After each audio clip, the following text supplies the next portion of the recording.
ಭಗವಾನ್ ವಿಠಲ ಅಥವಾ ಪಾಂಡುರಂಗ ವಿಠಲನು ವಿಷ್ಣುವಿನ ಅವತಾರವಾಗಿದ್ದು, ಮಹಾರಾಷ್ಟ್ರದ ಪಂಢರಾಪುರದಲ್ಲಿರುವ ವಿಶ್ವಪ್ರಸಿದ್ಧ ಪಂಢರಾಪುರ ರುಕ್ಮಿಣಿ ವಿಠಲ ದೇವಾಲಯದಲ್ಲಿ ಪೂಜಿಸಲ್ಪಡುತ್ತಾನೆ. ಪಂಢರಾಪುರದಲ್ಲಿ ಭಗವಾನ್ ವಿಠಲನ ಅವತಾರದ ಬಗ್ಗೆ ವಿವರಿಸುವ ಒಂದು ಆಸಕ್ತಿದಾಯಕ ಕತೆ ಇದಾಗಿದೆ. ವೀಕ್ಷಕರೇ, ಅದಕ್ಕೂ ಮುಂಚೆ ನೀವು ನಮ್ಮ ಚಾನೆಲ್ ಅನ್ನು ಸಬ್ಸ್ಕ್ರೈಬ್ ಮಾಡಿಲ್ಲ ಅಂದ್ರೆ ದಯವಿಟ್ಟು ಸಬ್ಸ್ಕ್ರೈಬ್ ಮಾಡಿಕೊಳ್ಳಿ. ಒಮ್ಮೆ ಪುಂಡಲಿಕ ಎಂಬ ಭಕ್ತನು ಕಾಶಿಗೆ ಪ್ರಯಾಣಿಸುತ್ತಿದ್ದಾಗ ಸಂತ ಕುಕ್ಕೂಟರ ಆಶ್ರಮವನ್ನು ತಲುಪಿದನು. ಅವನು ಋಷಿಯನ್ನು ಕಾಶಿಗೆ ಹೋಗುವ ದಾರಿಯನ್ನು ಕೇಳಿದನು.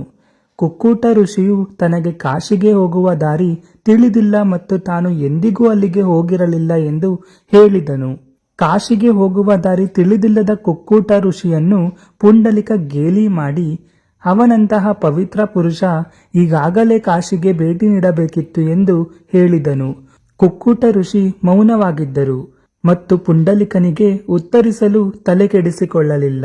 ರಾತ್ರಿಯ ಸಮಯದಲ್ಲಿ ಪುಂಡಲಿಕನು ಆಶ್ರಮದಲ್ಲಿದ್ದಾಗ ಮಹಿಳೆಯರ ಧ್ವನಿಯನ್ನು ಕೇಳಿದನು. ಏನಾಗುತ್ತಿದೆ ಎಂದು ನೋಡಲು ಅವನು ಹೊರಗೆ ಬಂದಾಗ 3 ಮಹಿಳೆಯರು ಆಶ್ರಮದ ಮೇಲೆ ನೀರು ಸಿಂಪಡಿಸಿ ಸ್ವಚ್ಛಗೊಳಿಸುತ್ತಿರುವುದನ್ನು ನೋಡಿದನು. ವಿಚಾರಿಸಿದಾಗ ಪುಂಡಲಿಕನು ಆ 3 ಮಹಿಳೆಯರು ಗಂಗಾ, ಯಮುನಾ ಮತ್ತು ಸರಸ್ವತಿ ಎಂದು ತಿಳಿದು ಬಂತು ಮತ್ತು ಅವರು ಕುಕ್ಕೂಟ ಋಷಿಯ ಆಶ್ರಮವನ್ನು ಸ್ವಚ್ಛಗೊಳಿಸಲು ಬಂದಿದ್ದರು. ಕಾಶಿಗೆ ಭೇಟಿ ನೀಡದ ಕುಕ್ಕೂಟನಂತಹ ಸಂತನು ತನ್ನ ಆಶ್ರಮವನ್ನು ಶುದ್ಧೀಕರಿಸಲು 3 ಪವಿತ್ರ ನದಿಗಳು ಹೇಗೆ ಇಳಿದವು ಎಂಬಷ್ಟು ಪವಿತ್ರ ಮತ್ತು ಶಕ್ತಿಶಾಲಿ ಎಂದು ಪುಂಡಲಿಕನಿಗೆ ಆಶ್ಚರ್ಯವಾಯಿತು. ಧರ್ಮನಿಷ್ಠೆ, ಆಧ್ಯಾತ್ಮಿಕತೆ ಮತ್ತು ಭಕ್ತಿ ಪವಿತ್ರ ಸ್ಥಳಗಳಿಗೆ ಭೇಟಿ ನೀಡುವುದರ ಮೇಲೆ ಅಥವಾ ದುಬಾರಿ ಆಚರಣೆಗಳನ್ನು ಮಾಡುವುದರ ಮೇಲೆ ಅವಲಂಬಿತವಾಗಿಲ್ಲ, ಬದಲಾಗಿ ಒಬ್ಬರ ಕರ್ಮವನ್ನು ನಿರ್ವಹಿಸುವುದರ ಮೇಲೆ ಅವಲಂಬಿತವಾಗಿದೆ ಎಂದು 3 ಮಹಿಳೆಯರು ಪುಂಡಲಿಕನಿಗೆ ಹೇಳಿದರು.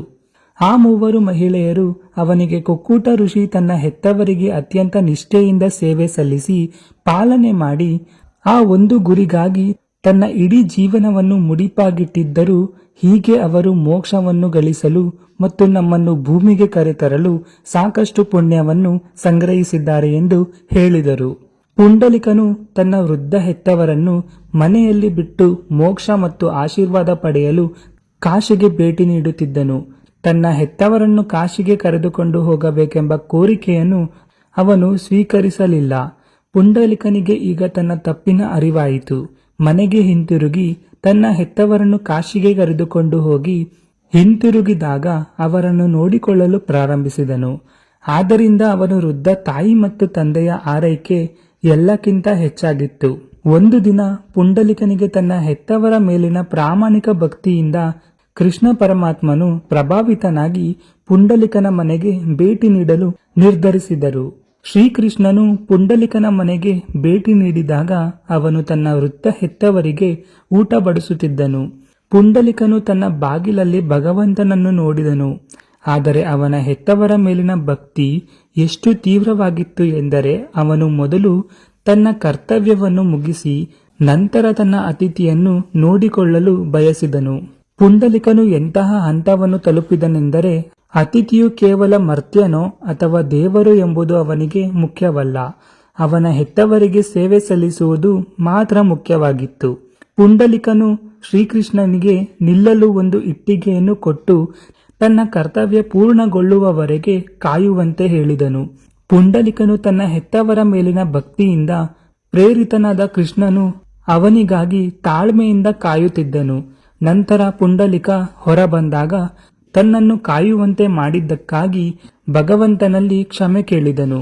ಕೃಷ್ಣ ಪರಮಾತ್ಮನು ಅವನನ್ನು ಆಶೀರ್ವದಿಸಿ ವರವನ್ನು ಕೇಳಲು ಕೇಳಿದನು.